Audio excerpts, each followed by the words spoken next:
This is how vision problems often start after 60. Not with anything you see coming, not with a symptom dramatic enough to send you to a doctor, with a position. A habit so embedded in your nightly routine that you have never once thought of it as a medical choice. The way you sleep. Specifically, whether you sleep face down, on your side with your face pressed into the pillow, or in any position that places sustained pressure on one side of your head and face. Maybe silently and progressively raising the pressure in your eyes during the 8 hours when nobody is measuring it, when you have no awareness of what is happening, and when the damage it produces is accumulating unnoticed in the most pressure-sensitive structure in your body, your optic nerve. Doctors are warning about this. The research is consistent. And tonight, as you lie down in the position you have slept in for decades, it may matter more than you have ever been told. Let me give you the context that makes this nightly habit genuinely alarming for adults over 60. Glaucoma, the progressive optic nerve disease that is the second leading cause of irreversible blindness worldwide, is characterized by damage to the retinal ganglion cells that make up the optic nerve. These cells carry visual information from the photoreceptors of the retina to the visual cortex of the brain. Once damaged, they do not regenerate. The vision lost to glaucoma cannot be recovered. The primary risk factor for glaucomatous optic nerve damage is elevated intraocular pressure, the internal pressure of the eye that, when chronically elevated beyond what the optic nerve can tolerate, produces the mechanical and ischemic damage to ganglion cells that manifests as the characteristic visual field loss of glaucoma. Most people understand this much. What most people, including many patients with diagnosed glaucoma, do not know is that intraocular pressure is not constant. It fluctuates throughout the day and night, and research has consistently documented that intraocular pressure is highest during sleep in most adults by 3 to 5 millimeters of mercury above their daytime seated measurement, for two specific physiological reasons. The first is postural. When you lie down, the hydrostatic pressure in the eye's aqueous humor system changes, the venous pressure in the episcleral veins that drain aqueous humor from the eye rises with the horizontal body position, reducing the pressure gradient that drives aqueous drainage and consequently elevating the intraocular pressure. The second is circadian.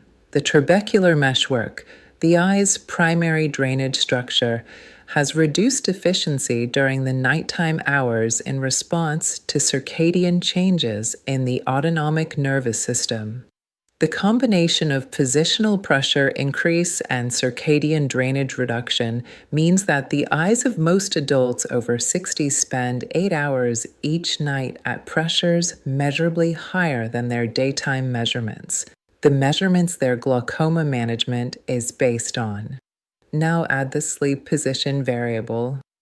Research published in multiple peer-reviewed journals has documented that specific sleep positions, particularly prone sleeping, face down, lateral sleeping on one side, with the dependent eye facing down, and certain pillow positions that press against the orbit produce additional, localized intraocular pressure elevations in the eye that is facing downward or that is under pressure from the pillow or mattress surface. These localized pressure elevations can be substantial. Studies have measured nocturnal intraocular pressure increases of 20% or more in the dependent eye of side sleepers compared to the non-dependent eye in the same individual. For the approximately 3 million Americans with diagnosed glaucoma and the estimated additional 3 million with undiagnosed glaucomatous optic nerve damage, Spending 8 hours per night in a sleep position that further elevates pressure in already vulnerable eyes represents a significant and almost entirely unmanaged source of progressive optic nerve damage. But this is not only a glaucoma story. It applies to every adult over 60 whose optic nerve is navigating the reduced reserve of age, whose trabecular meshwork drainage efficiency has declined with age, and whose eyes spend each night at their highest pressure of the entire day, in a position that may be adding to that pressure without anyone measuring it or managing it. The American Academy of Ophthalmology has acknowledged nocturnal intraocular pressure elevation as a clinically significant and underappreciated risk factor for glaucoma progression, noting that the pressure readings taken during daytime clinic visits may substantially underestimate the pressure that the optic nerve is actually experiencing during the overnight period. Today, I am going to walk you through 5 specific nightly habits beyond sleep position that collectively determine the intraocular pressure environment your optic nerve navigates for 8 hours every night. And then I will give you the 5 changes that directly address each of them. Drop your age in the comments and tell me, do you know what your sleep position is? Do you sleep on your back, your side, or your stomach? Have you ever been told by an ophthalmologist or optometrist that your sleep position might affect your eye pressure? Most adults have not. Habit number 1, sleeping prone or face down. A proportion of adults over 60, typically those who have slept this way for decades and find it the most comfortable position, sleep prone, face down, with their head turned to one side and their face pressed into or close to the pillow. This position feels comfortable and is deeply habitual. It has never been flagged by any physician as a medical concern. Prone sleeping produces the most significant positional intraocular pressure elevation of any sleep position. When the body is face down, the orbital structures, the bony socket, and the soft tissues surrounding the eye are under direct physical pressure from the weight of the head transmitted through the pillow. This external compression of the orbit elevates episcleral venous pressure, the venous back pressure that is the primary determinant of the aqueous outflow pressure gradient, producing a measurable and clinically significant elevation in intraocular pressure. Research published in the British Journal of Ophthalmology found that the change from sitting to prone position produced an average intraocular pressure increase of approximately 4.7 millimeters of mercury, a magnitude that is clinically significant in the context of glaucoma management, where treatment is specifically designed to reduce pressure by 3 to 5 millimeters of mercury to protect optic nerve function. In adults with normal tension glaucoma, a form of glaucoma in which optic nerve damage occurs despite daytime pressure measurements within the normal range, nocturnal prone sleeping has been specifically identified as a potential explanation for the discrepancy between normal daytime measurements and ongoing optic nerve progression. The optic nerve is experiencing pressure that the clinic measurements are not capturing. Train yourself to sleep on your back, the supine position, which produces the least positional intraocular pressure elevation of any sleep posture. For adults who have slept prone for decades, this transition requires deliberate effort and positional aids. A body pillow placed alongside the body on both sides prevents rolling to prone during sleep. A slight bed head elevation of 20 to 30 degrees using an adjustable base or bed wedge further reduces episcleral venous pressure beyond what flat supine sleeping achieves, producing additional intraocular pressure reduction compared to flat-lying sleep. Habit number 2, sleeping on the same side every night, Most adults over 60 who sleep on their side sleep consistently on the same side, left or right, night after night, because that is the position their body has habituated to and that is most comfortable. They may change position occasionally during the night, but they begin and end each sleep in the same lateral position. In lateral sleeping, sleeping on the side, the dependent eye, the eye that is facing downward toward the mattress, experiences higher intraocular pressure than the non-dependent eye facing upward. This is a consistently replicated finding in sleep position and intraocular pressure research. The mechanism involves both direct orbital compression from the pillow and increased episcleral venous pressure in the dependent eye from the hydrostatic effects of horizontal head positioning.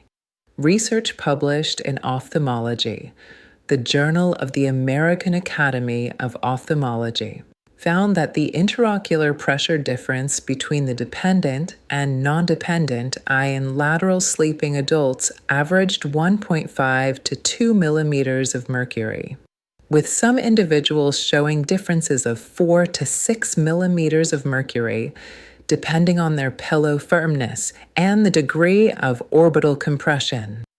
For an adult over 60 who consistently sleeps on their left side, left eye always dependent, always under higher pressure than the right, and who has any degree of asymmetric glaucomatous susceptibility or damage, this nightly positional pressure asymmetry may explain the clinical observation of asymmetric glaucoma progression that is otherwise difficult to account for on the basis of daytime pressure measurements alone.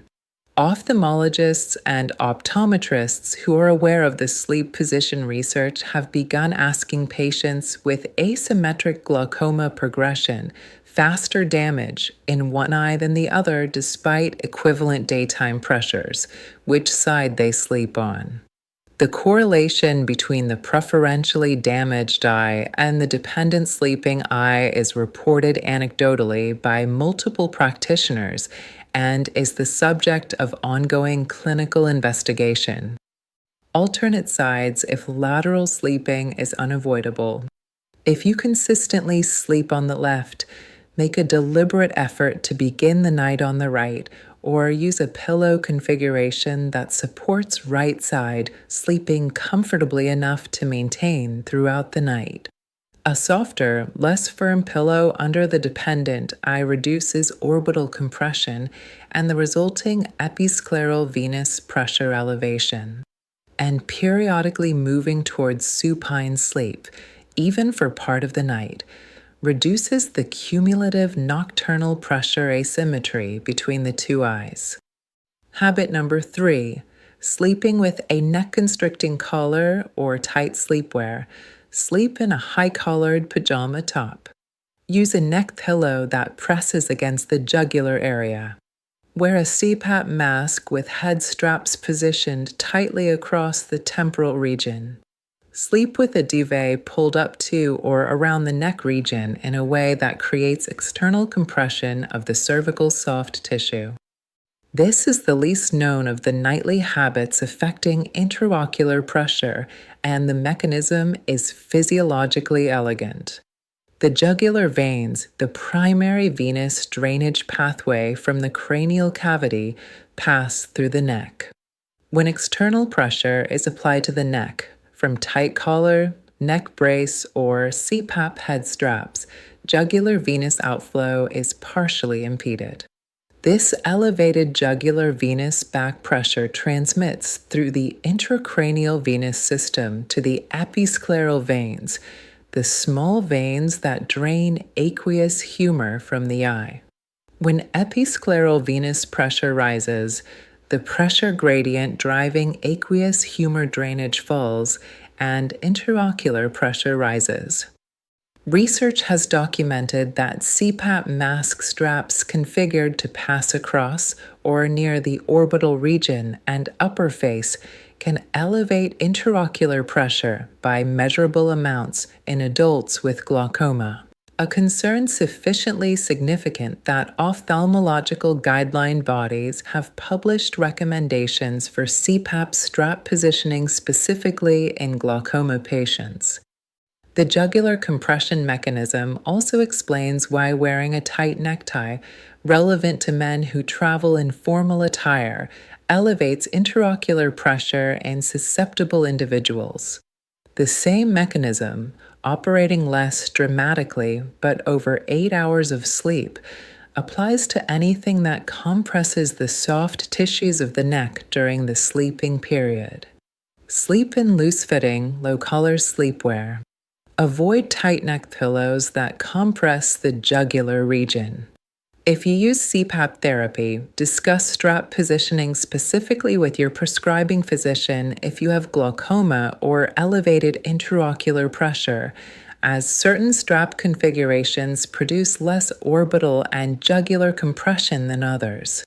These are simple adjustments that require no medical intervention and that may meaningfully reduce the nocturnal pressure elevation from venous outflow impairment.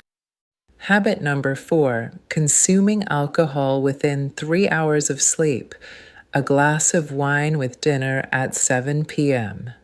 A nightcap at 9 p.m. A beer with the evening television. These are the ordinary alcohol habits of many adults over 60, consumed as a routine relaxant before sleep, without any awareness of their specific effect on the nocturnal intraocular pressure profile. The relationship between alcohol and intraocular pressure is biphasic, and the second phase is the one most relevant to ocular health. In the first hour after alcohol consumption, there is a transient, modest reduction in intraocular pressure because alcohol initially reduces aqueous humor production. This is why some people feel that alcohol relaxes their eyes. But as alcohol is metabolized, typically 1 to 3 hours after consumption, the aqueous humor production suppression reverses and a rebound elevation of intraocular pressure follows. This rebound elevation occurs precisely during the early to mid-sleep period, the window of highest importance for the nightly RPE repair cycle and for optic nerve recovery from daytime pressure load. Additionally, alcohol is a vasodilator that initially reduces blood pressure, but produces a rebound sympathetic activation as it is metabolized. This rebound sympathetic activation, occurring during sleep, interferes with the parasympathetic dominant state of deep sleep that supports maximum choroidal vasodilation and retinal perfusion. The optic nerve, already operating under the elevated nocturnal intraocular pressure of horizontal sleep, is simultaneously receiving reduced choroidal blood flow from the sympathetic rebound of alcohol metabolism. For adults with glaucoma or optic nerve vulnerability, this combination of nocturnal intraocular pressure rebound and reduced choroidal perfusion creates a nightly ischemic environment for the optic nerve that is more hostile than the same person sleeping in the absence of prior alcohol consumption. Complete alcohol consumption at least 3 hours before your target sleep time, allowing the metabolic rebound phase to pass before sleep onset. Reduce overall alcohol frequency and quantity, and pair any evening alcohol consumption with adequate water to compensate for the dehydrating effect of alcohol on the tear film and systemic fluid balance, both of which affect ocular surface health and pressure regulation independently of the aqueous humor dynamics described above. Habit number 5, sleeping without adequate head elevation. Sleep completely flat, head at the same level as the body, because that is what they consider normal sleeping position and because their bed has always been configured this way. Head elevation, beyond the thickness of a standard pillow, has never been presented to them as relevant to anything except neck comfort. This is the nightly habit with the most immediately actionable and evidence supported modification available for adults concerned about nocturnal intraocular pressure. When the body is horizontal, head at body level, the hydrostatic pressure in the venous system increases relative to the upright position. Specifically, episcleral venous pressure, the critical determinant of aqueous humor drainage efficiency, rises as the head descends toward body level. When episcleral venous pressure rises, aqueous drainage falls and intraocular pressure rises. This mechanism is the primary explanation for why intraocular pressure in most adults is 3 to 5 millimeters of mercury higher during sleep when the body is horizontal than during the day when the body is upright. It is a consistent, reproducible, physiologically explained phenomenon that is well established in ophthalmic physiology. When the body is horizontal, head at body level, the hydrostatic pressure in the venous system increases relative to the upright position. Specifically, episcleral venous pressure, the critical determinant of aqueous humor drainage efficiency, rises as the head descends toward body level. When episcleral venous pressure rises, aqueous drainage falls and intraocular pressure rises. This mechanism is the primary explanation for why intraocular pressure in most adults is 3 to 5 millimeters of mercury higher during sleep when the body is horizontal than during the day when the body is upright. It is a consistent, reproducible, physiologically explained phenomenon that is well established in ophthalmic physiology. What research has also established is that head elevation during sleep reduces this nocturnal intraocular pressure elevation in a dose-dependent way. A study published in the British Journal of Ophthalmology found that a 20-degree head-of-bed elevation significantly reduced the nocturnal intraocular pressure compared to flat sleeping. By reducing the episcleral venous pressure component of the intraocular pressure elevation without producing the systemic blood pressure changes that would occur from a more extreme elevation. This finding has direct clinical relevance for adults with glaucoma or borderline intraocular pressure, a simple, inexpensive, non-pharmacological modification to sleep posture that reduces the nocturnal pressure peak experienced by the optic nerve for 8 hours every night. Elevate the head of your bed by 20 to 30 degrees. This can be achieved using bed risers placed under the legs at the head of the bed, available inexpensively at most hardware or home goods stores. A wedge pillow, a foam wedge that elevates the upper body while maintaining consistent support throughout the night. More comfortable than risers for adults who tend to slide if the entire bed is inclined. An adjustable bed base, the most complete solution, allowing precise angle adjustment and the flexibility to find the elevation that balances intraocular pressure reduction with comfort and absence of neck strain. Even a 10 to 15 degree elevation, achievable with a standard bed riser, produces measurable nocturnal intraocular pressure reduction. This is not a dramatic lifestyle change. It is a positioning adjustment. And for adults over 60 with any degree of optic nerve concern, elevated pressure, glaucoma diagnosis, strong family history of glaucoma, it may be one of the most impactful non-pharmacological protections available. Change 1. Transition toward back sleeping. The supine position produces the least positional intraocular pressure elevation. Use a body pillow to prevent prone rolling. Consider a slight head-of-bed elevation alongside. Change 2. Alternate sides if lateral sleeping is unavoidable. Softer pillow under the dependent eye. Move towards supine for at least part of each night. If you have asymmetric glaucoma, ask your eye doctor about sleep position and your dominant sleeping side. Change 3. Sleep in loose-fitting, low-collar sleepwear. Ensure CPAP strap positioning does not compress the orbital or jugular region if you use CPAP therapy. Change 4. Complete alcohol consumption at least 3 hours before sleep to allow the metabolic rebound phase to pass before the nocturnal intraocular pressure elevation of horizontal sleep adds its own burden. Change 5. Elevate the head of your bed by 20 to 30 degrees. This is the most evidence-supported, most immediately actionable, most cost-effective non-pharmacological reduction in nocturnal intraocular pressure available to adults over 60, and most adults have never been told about it.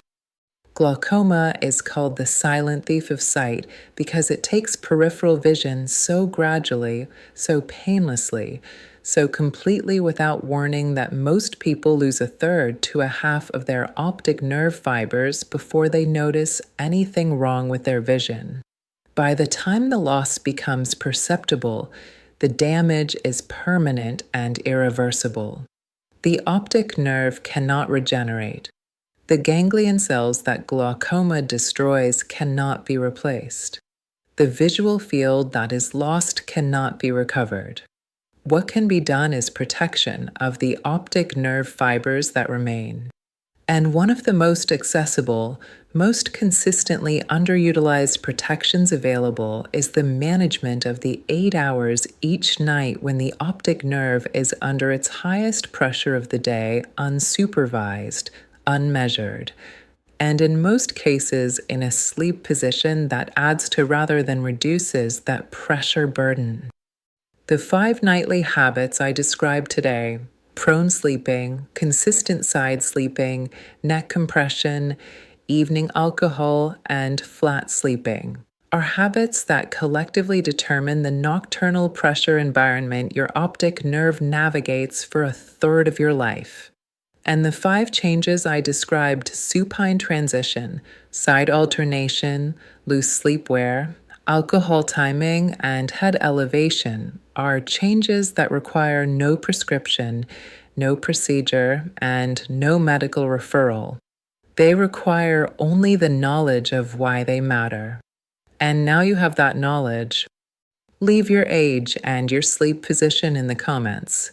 And if you have been told you have elevated eye pressure or glaucoma, tell me what your ophthalmologist has told you about sleep. My guess is the answer is very little. Your comment will help this community understand how widely this gap exists. If this video gave you something worth protecting, please hit like. Share it with someone over 60 who has been told their eye pressure is elevated or who has a family history of glaucoma. The sleep position information in this video may be more impactful for their optic nerve than they realize.